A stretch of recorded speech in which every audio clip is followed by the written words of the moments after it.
أيها الذين آمنوا اتقوا الله حق تقاته ولا تموتن إلا وأنتم مسلمون. സ്നേഹമുള്ള സത്യവിശ്വാസികളെ, സത്യവിശ്വാസിനികളെ, അള്ളാഹുവിൻ്റെ വിധി വിലക്കുകൾ ജീവിതത്തിലുടനീളം കഴിയുന്നത്രയും സൂക്ഷിച്ച് മുഖറബുകളായി ജീവിച്ച് മരിക്കാൻ പരിശ്രമിക്കണേ എന്ന്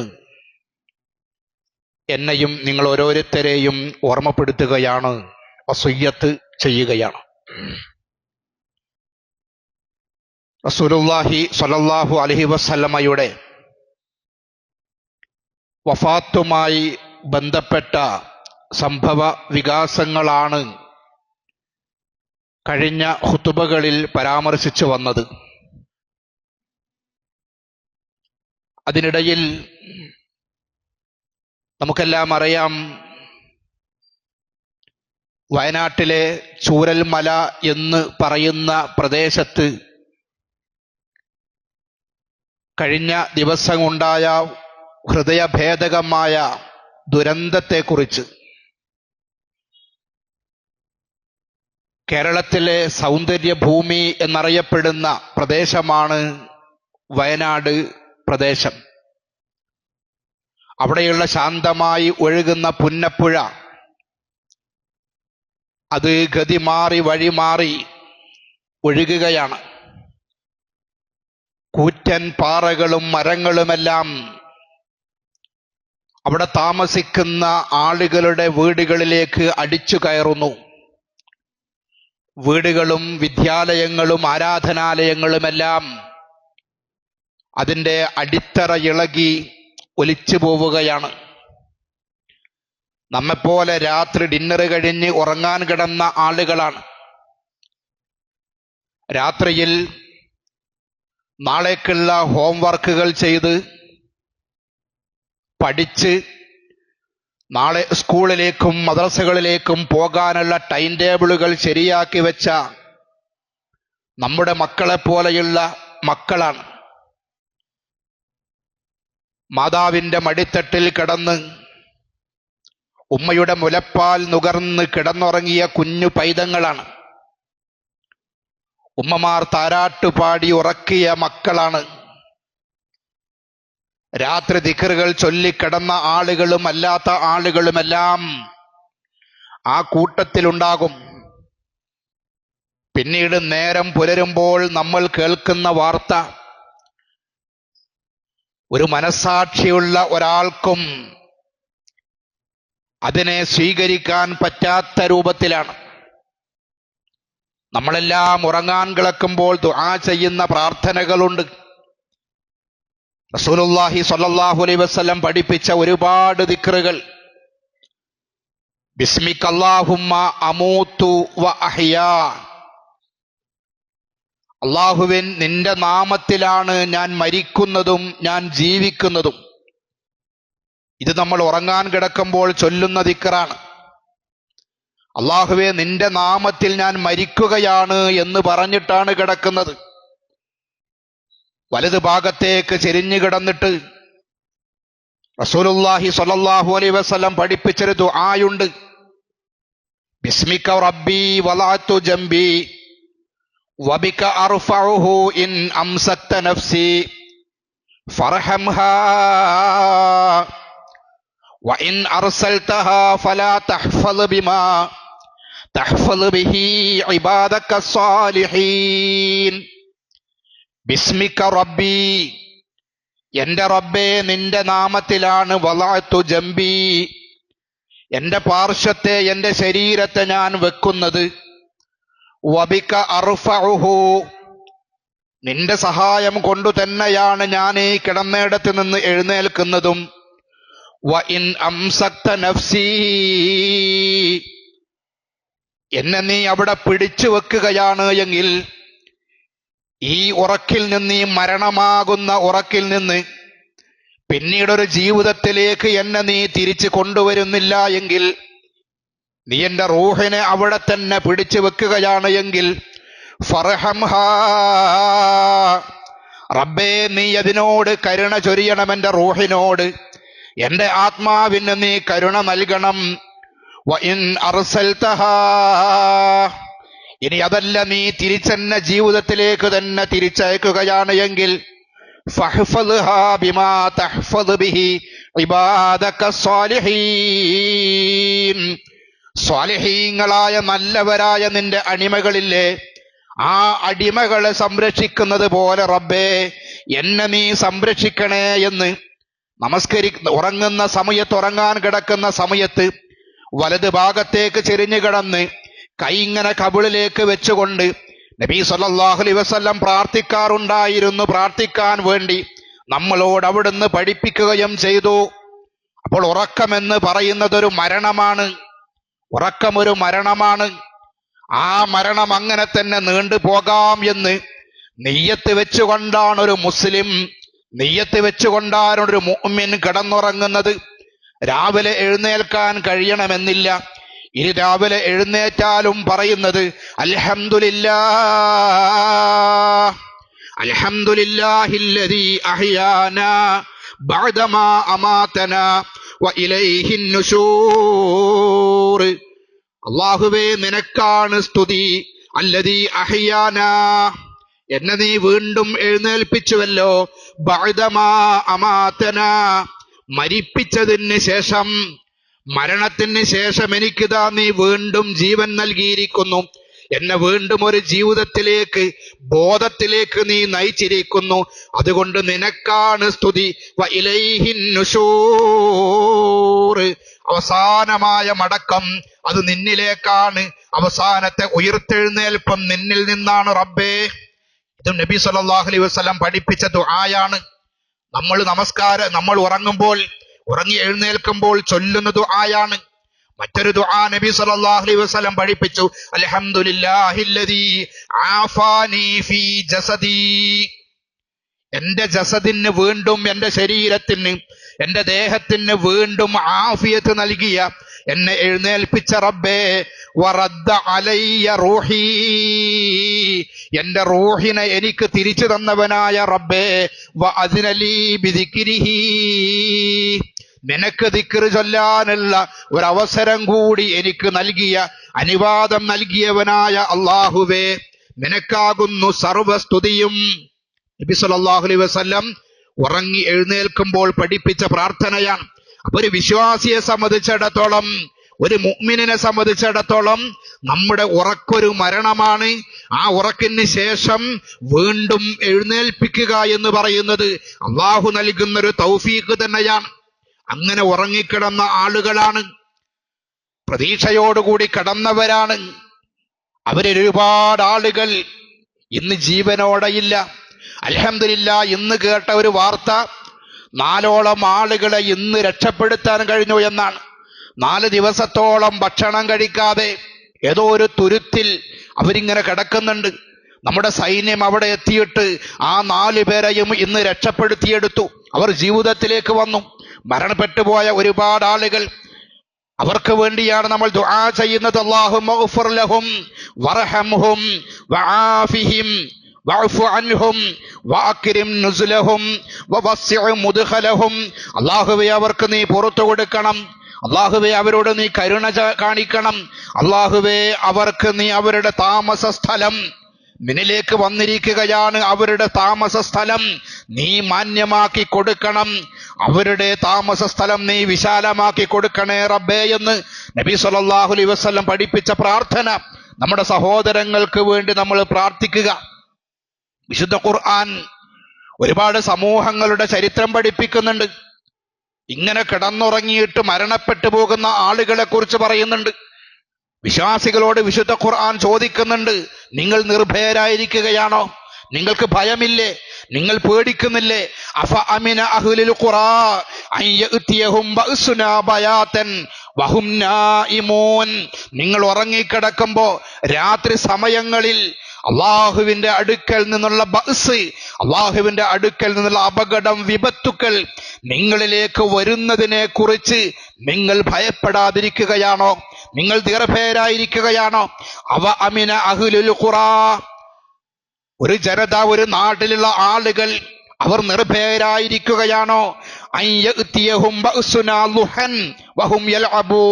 പകൽ സമയങ്ങളിൽ അവർ കളിച്ചുകൊണ്ടിരിക്കുന്ന സന്ദർഭങ്ങളിൽ, വിനോദങ്ങളിൽ ഏർപ്പെട്ടുകൊണ്ടിരിക്കുന്ന സമയങ്ങളിൽ, ജോലികളിൽ വ്യാപൃതരായിക്കൊണ്ടിരിക്കുന്ന സന്ദർഭങ്ങളിൽ അള്ളാഹുവിന്റെ ബഅ്സ്, അള്ളാഹുവിന്റെ അടുക്കൽ നിന്നുള്ള വിപത്തുക്കൾ നിങ്ങളിലേക്ക് വരുന്നതിനെ കുറിച്ച് നിങ്ങൾ നിർഭയരായിരിക്കുകയാണോ എന്ന് വിശ്വാസികളോട്, മനുഷ്യരോട് വിശുദ്ധ ഖുർആൻ ചോദിക്കുന്നുണ്ട്.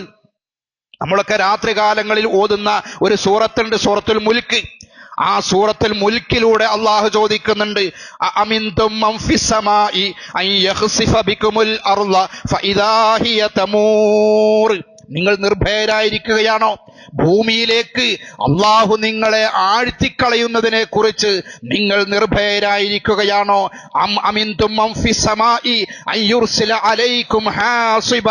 അതേപോലെ തന്നെ നിങ്ങളിലേക്ക് ആകാശത്ത് നിന്നും ചരൽ മഴ വർഷിക്കുന്നതിനെ കുറിച്ച്, കല്ലുമഴ വർഷിക്കുന്നതിനെ കുറിച്ച് നിങ്ങൾ നിർഭയരായിരിക്കുകയാണോ എന്ന് വിശുദ്ധ ഖുർആൻ വിശ്വാസികളോട്, മനുഷ്യരോട് ചോദിക്കുന്നുണ്ട്. അപ്പൊ അള്ളാഹുവിന്റെ ശിക്ഷകളായും അള്ളാഹുവിന്റെ പരീക്ഷണങ്ങളായും അള്ളാഹുവിന്റെ അടുക്കൽ നിന്നുള്ള വിപത്തുക്കളായി കൊണ്ടും ഭൂമിയിലേക്ക് ഇങ്ങനെ ഉണ്ടാകും എന്നുള്ളത് വിശുദ്ധ ഖുർആൻ പരാമർശിക്കുന്ന കാര്യമാണ്. ഇനിയും ഇതുമായി ബന്ധപ്പെട്ട ഒരുപാട് ആയത്തുകളുണ്ട്. പകൽ സമയങ്ങളിൽ, രാത്രികാലങ്ങളിൽ, ഉച്ച സമയങ്ങളിൽ നിങ്ങൾ റെസ്റ്റ് എടുക്കുന്ന സമയത്ത്, നിങ്ങൾ ഉറങ്ങുന്ന ഉച്ചയ്ക്ക് നിങ്ങൾ ഉറങ്ങിക്കൊണ്ടിരിക്കെ, മയങ്ങിക്കൊണ്ടിരിക്കെ അള്ളാഹുവിന്റെ അടുക്കൽ നിന്നുള്ള ശിക്ഷ, നിങ്ങളിലേക്ക് വിപത്തുകൾ വരുന്നതിനെ കുറിച്ച് നിങ്ങൾ നിർഭയരാണോ എന്ന് വിശുദ്ധ ഖുർആൻ ചോദിക്കുന്നുണ്ട്. അപ്പോൾ ഈ തരത്തിലുള്ള ഒരുപാട് വിപത്തുകൾ ലോകത്ത് മുൻകാലങ്ങളിൽ ഉണ്ടായിട്ടുണ്ട്. അതിന്റെ ഭാഗമായി കൊണ്ട് തന്നെയാണ് ഇപ്പോഴും ഉണ്ടായിക്കൊണ്ടിരിക്കുന്നത്. ഒരുപാട് നിരപരാധികൾ കൊല്ലപ്പെടുന്നുണ്ട്.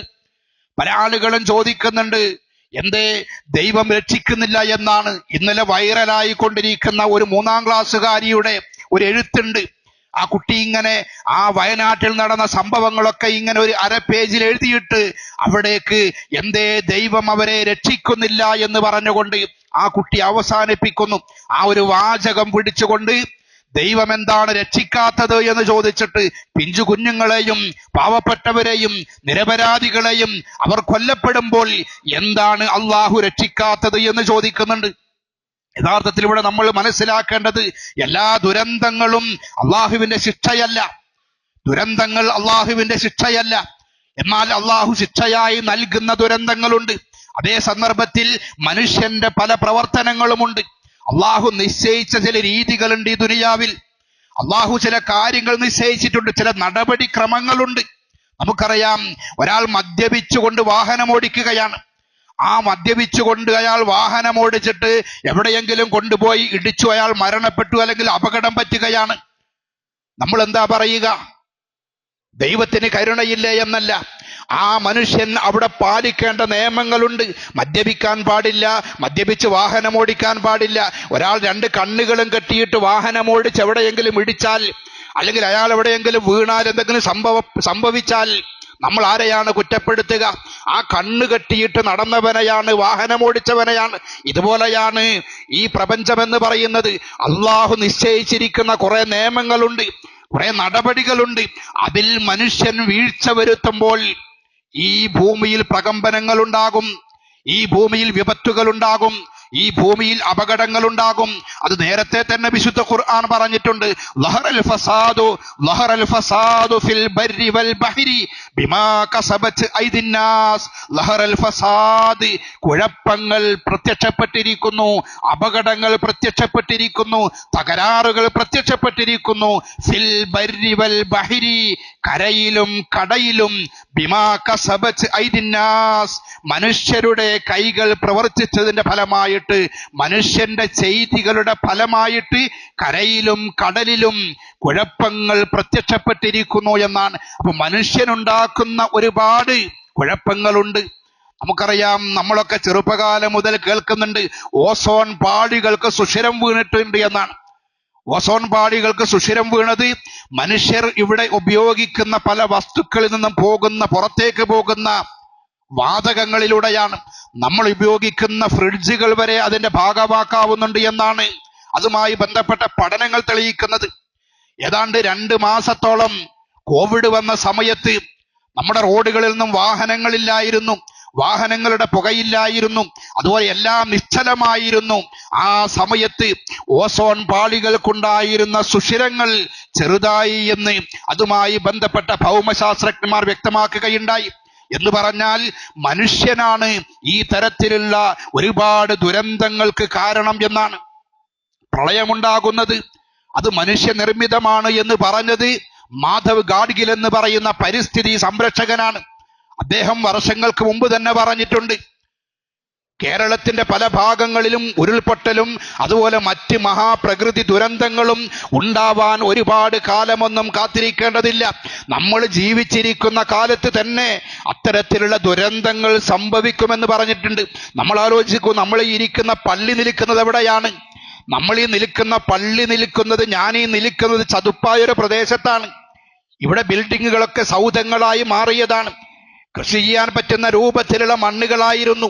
ഇതൊരു പ്രദേശത്ത് മാത്രമല്ല, എല്ലാ സ്ഥലങ്ങളിലും അങ്ങനെയാണ്. ഇപ്പം പല പ്രദേശങ്ങളിലും വെള്ളപ്പൊക്കം, പ്രളയമുണ്ടാവുകയാണ്. പക്ഷേ നമുക്കിപ്പോഴും ലഭിച്ചിരിക്കുന്ന മഴ 11% കുറവാണ് എന്നാണ്. കേരളത്തിൽ കാലാകാലങ്ങളായി പെയ്തുകൊണ്ടിരിക്കുന്ന മഴയുടെ 11% മഴ കുറവാണ് ലഭിച്ചത്. എന്നിട്ടാണ് പ്രളയമുണ്ടാകുന്നത് എങ്കിൽ അത് മഴ കൊണ്ടുണ്ടാകുന്ന പ്രളയമല്ല, മഴ കൊണ്ടുണ്ടാകുന്ന മണ്ണിടിച്ചിലല്ല, മഴ കൊണ്ടുണ്ടാകുന്ന പ്രകൃതി ദുരന്തങ്ങളല്ല, മറിച്ച് നമ്മുടെ വെള്ളത്തിന് ഒഴുകിപ്പോകാനുള്ള വഴികളില്ല. ആ വഴികളെല്ലാം നമ്മൾ മതിൽ കെട്ടിയും ബിൽഡിങ്ങുകൾ ഉണ്ടാക്കിയും അടച്ചിരിക്കുന്നു. നമ്മുടെ സൗകര്യങ്ങൾക്ക്, താൽക്കാലികമായ സൗകര്യങ്ങൾക്ക് വേണ്ടിയിട്ട് നമ്മൾ വെള്ളത്തിന് ഒഴുകിപ്പോകാനുള്ള സംവിധാനങ്ങളില്ല. ആ വെള്ളം കെട്ടിക്കിടന്ന് ഭൂമിക്കുള്ളിലേക്ക് ഇറങ്ങുന്നു. ആ വെള്ളം ഭൂമിക്ക് താങ്ങാൻ കഴിയാതെ മർദ്ദമുണ്ടാകുന്നു. അങ്ങനെ ഭൂമി വിണ്ടുകീറിയിട്ട് ആ വെള്ളത്തെ പുറത്തേക്ക്, അതിന്റെ സമ്മർദ്ദത്താൽ പുറത്തേക്ക് തള്ളുമ്പോഴാണ് ഈ തരത്തിലുള്ള പ്രകൃതി ദുരന്തങ്ങൾ ഉണ്ടാകുന്നത്. അതിനിരയാകുന്നതോ ഈ രൂപത്തിലുള്ള സാധാരണക്കാരായ ആളുകളാണ് എന്നുള്ളതാണ് നമുക്ക് വേദനാജനകമായിട്ടുള്ള കാര്യം. നമ്മൾ പലപ്പോഴും പറയാറുള്ളത് പോലെ, നമുക്കെല്ലാം അറിയാവുന്നത് പോലെ, ഈ ലോകത്തുള്ള നമ്മുടെ ജീവിതമല്ല ഒരു മുസ്ലിമിനെ സംബന്ധിച്ചിടത്തോളം യഥാർത്ഥത്തിലുള്ള ജീവിതം. നമ്മുടെ ജീവിതം നേരത്തെ പറഞ്ഞതുപോലെ, എപ്പോഴും പറയാറുള്ളത് പോലെ, നമുക്കെല്ലാം അറിയാവുന്നത് പോലെ ഏതു നിമിഷവും അവസാനിക്കാൻ കഴിയുന്നതാണ്.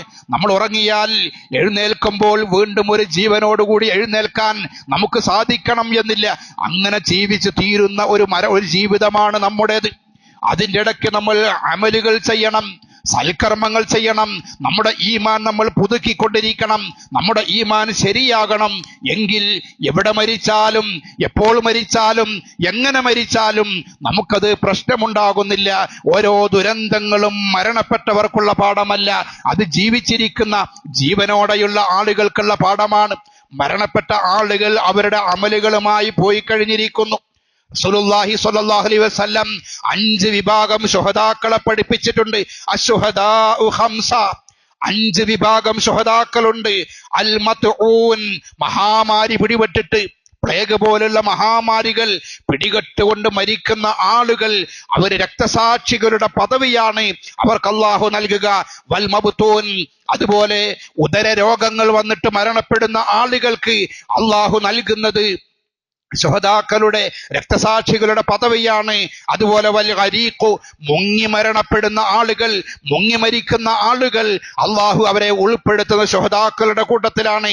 അതുപോലെ വസാഹിബുൽ ഹദ്ം, അതേപോലെ കെട്ടിടങ്ങൾ, ബിൽഡിങ്ങുകൾ തകർന്നുകൊണ്ട് അതിനടിയിൽപ്പെട്ടുകൊണ്ട് മരണപ്പെടുന്ന ആളുകൾ, അവരും ശുഹദാക്കളുടെ പട്ടികയിലാണ്. വശഹീദു ഫീ സബീലില്ലാഹ്, അള്ളാഹുവിന്റെ മാർഗത്തിൽ സമരം ചെയ്ത്, യുദ്ധം ചെയ്ത് മരണപ്പെടുന്ന ആളുകൾ, അവരും ആ കൂട്ടത്തിലാണ് എന്ന് 5 വിഭാഗം ആളുകൾ നബി സല്ലല്ലാഹു അലൈഹി വസല്ലം എണ്ണി പഠിപ്പിച്ചു.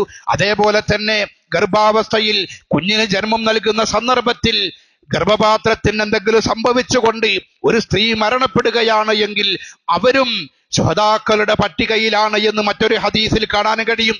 അതുപോലെ അള്ളാഹുവിന്റെ മാർഗത്തിൽ ധർമ്മ സമരം ചെയ്തുകൊണ്ട് മരണപ്പെടാനുള്ള മനസ്സിൽ ആഗ്രഹവുമായി ജീവിക്കുന്നു. അങ്ങനെയുള്ള ആളുകൾ കട്ടിലിൽ കിടന്ന് ബെഡിൽ കിടന്ന് മരിച്ചാലും അവർക്ക് അള്ളാഹു ഷഹീദിന്റെ പ്രതിഫലം നൽകും എന്ന് നബി സല്ലല്ലാഹു അലൈഹി വസല്ലം പഠിപ്പിക്കുകയുണ്ടായി. അപ്പോൾ മരണപ്പെട്ടവരെ സംബന്ധിച്ചിടത്തോളം ഈമാനോടുകൂടിയാണ് ജീവിച്ചത് എങ്കിൽ അവർക്ക് ശുഹദാക്കളെ പ്രതിഫലമുണ്ടാകും. അള്ളാഹു അവരെ ശുഹദാക്കളിൽ ഉൾപ്പെടുത്തുമാറാവട്ടെ. അവരുടെ കുടുംബങ്ങൾക്ക് അള്ളാഹു സഹനശക്തി നൽകുമാറാവട്ടെ. അള്ളാഹു നമ്മയെല്ലാം പെട്ടെന്നുണ്ടാകുന്ന മരണങ്ങളിൽ നിന്നും അപകട മരണങ്ങളിൽ നിന്നും കാത്തുരക്ഷിക്കുമാറാവട്ടെ.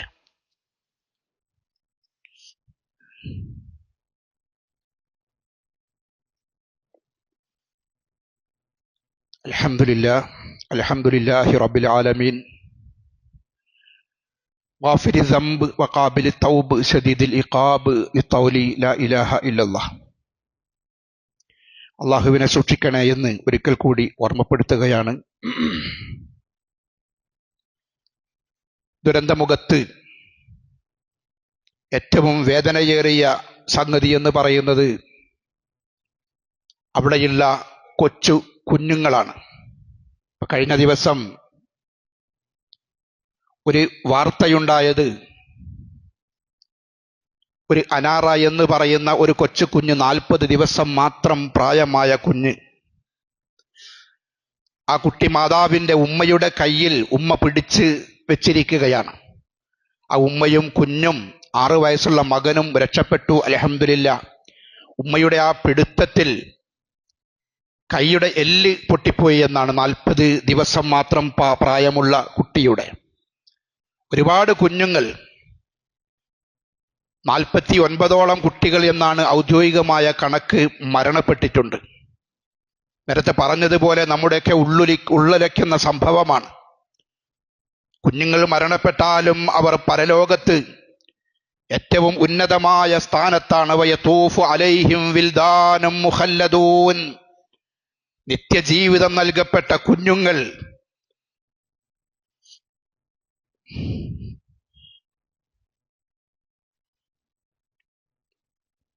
അള്ളാഹു പരലോകത്ത് നൽകുന്നതാണ്.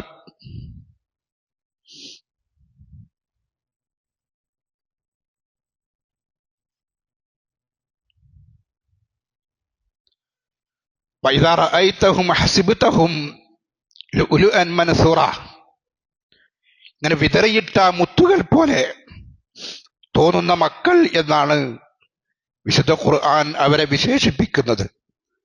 മരണപ്പെട്ട കുഞ്ഞുങ്ങളെ അല്ലാഹു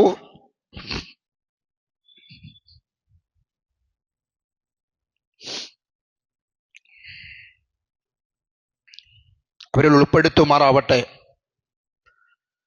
നമ്മുടെ ദുആകൾ ഉണ്ടാകണം.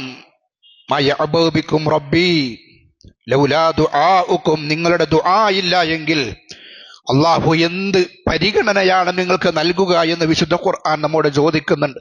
എപ്പോഴും വിശ്വാസികളുടെ മനസ്സിൽ ദുആയുണ്ടാകണം. ദുആയാണ് നമ്മുടെ രക്ഷ. അള്ളാഹുവിനുള്ള പ്രാർത്ഥനയാണ് നമുക്കും മരണപ്പെട്ടവർക്കും രക്ഷ. നേരത്തെ സൂചിപ്പിച്ചതുപോലെ മരണപ്പെട്ടവരെ സംബന്ധിച്ചിടത്തോളം അവർക്ക് ഉത്ബോധനത്തിന്റെ ആവശ്യമില്ല. മരണപ്പെട്ടവർ നമുക്കുള്ള ഉത്ബോധനമാണ്.